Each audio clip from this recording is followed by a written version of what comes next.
હે ગાઈસ, તો અમે નીકળ્યા છીએ હિલાદા માતાજીના મંદિરે, દેમોગરાવાળી માતાજીના મંદિરે દર્શન કરીએ છીએ. અને ત્યારે બધી જો ડુંગર કેટલા મસ્ત ઊંચા ઊંચા એકદમ ડુંગરમાંથી રસ્તાઓ જાય છે, એટલે જવાની અલગ જ મજા આવશે. અને પહેલી વાર અમે જઈએ છીએ એટલે તમને થોડું થોડું બતાવીશ.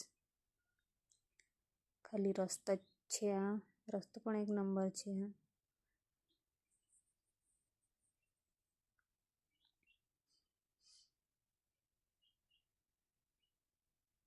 ને આ બાજુ આ છોકરાઓ વાંસની ટોપલીઓ ને એવી બનાવીને વેચવા અહીંયા બેઠેલા છે.